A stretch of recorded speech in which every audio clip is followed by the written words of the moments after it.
Hello Commanders, welcome back to another Elite Dangerous video with Commander Shinakuma. In tonight's video we're going to look at maxing out our grade 5 engineering materials, specifically manufactured. With the release of Chapter 4 just around the corner, lots of Commanders are looking forward to the new spawn system for the high grade emissions. Specifically that once you've done a system scan you'll be able to see exactly where they are. Now I'm a little bit skeptical that if they make them easier to find they will completely cut the content that you find in them, but only time will answer that question. And it got me thinking, how hard is it under the current system to max out your grade 5 manufactured materials? How long would it take, and if you were to go about it, what would be the most efficient way to do it? And that's what I'm going to cover in this video.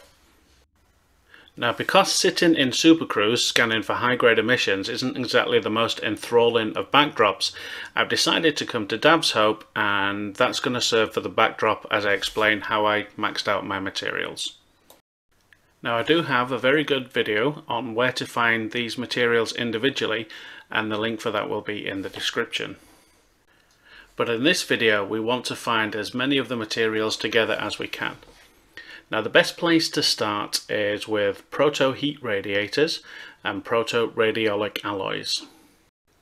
Now you're going to want to limit your systems to Federation or Empire worlds only, and there is a very good reason for this, because systems in Boom can also contain core dynamic composites in Federation worlds and Imperial shielding in Empire worlds.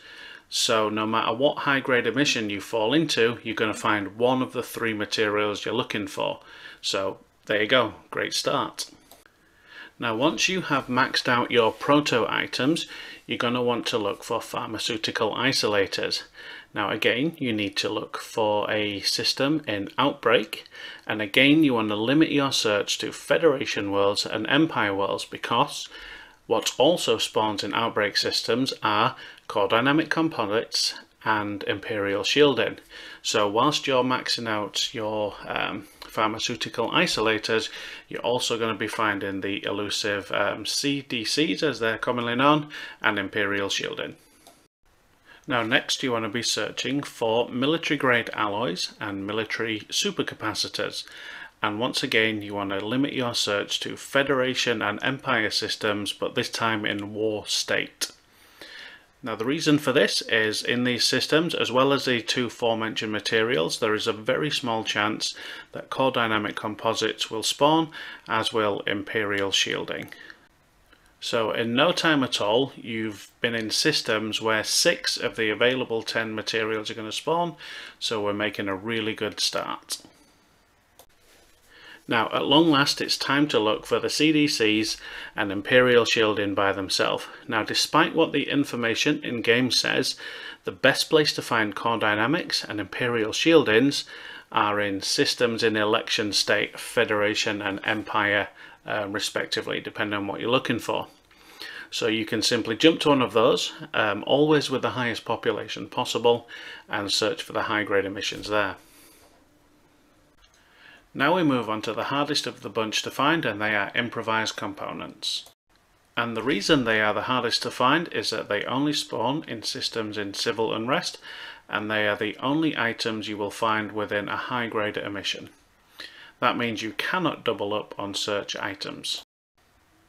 In all the time I was searching for grade 5 manufactured materials, finding improvised components took up well over 60% of my time.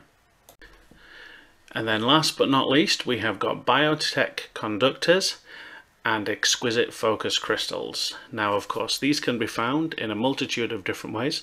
They're given as mission rewards, and we'll come back to that. And you can also find them by taking part in combat with high value ships, specifically Imperial cutters and Federal corvettes.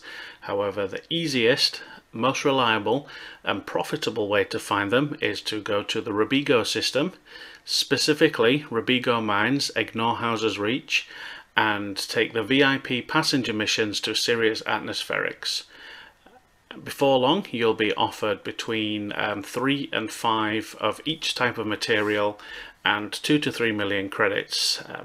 I believe I made about 120 million credits whilst maxing out on 100 of each, so it's not only profitable but easy as well. So here's the really big question.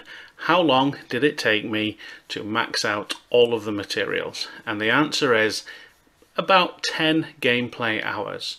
Now 10 gameplay hours in the context of the game of Elite is nothing. People, play this game for 12, 16 hours at a time. So 10 hours isn't that much, but I didn't do 10 hours all at once. I did an hour here and an hour there after work. I did a live stream that lasted 4 hours for a bit of fun. But yeah, in 10 hours I managed to get enough engineering materials to last me for at least the next 4 to 6 months.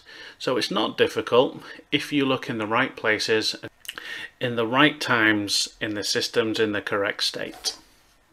Now exactly where in the systems to look, simply go 1000 light seconds from the main star. Make sure that your speed never goes over 100 C and just keep looking for those high grade emissions. Now there will be times when 4 or 5 minutes have passed and absolutely no signal sources have spawned whatsoever, degraded, encoded or otherwise. What I find best to do at those times is to simply drop out of Supercruise and jump back in. You can try blipping your throttle either faster or slower, or spinning round in circles. All of these actions can prompt the random number generator to pop you in another high grade emissions. It won't be long before you start finding them again. And if all else fails, absolutely nothing is working, you can either log in and out completely or simply find another system in the correct state, fly there and try again. That will work. Like I said, in a total of 10 hours I maxed out all of the materials, so it's perfectly plausible and perfectly possible. Now hopefully my pessimism about the update in chapter 4 will prove to be unfounded. FDev will not nerf the content found within high grade emissions because they're easier to find and everybody will be able to engineer their ships nice and easily. But if it doesn't work and you do elect to follow the prompts in this video, you will be well prepared for the changes to come if they in fact nerf the crap out of the material. I hope you found today's video useful and informative. If you have, feel free to give it a like, subscribe if you haven't already, and until next time, I will see you out there.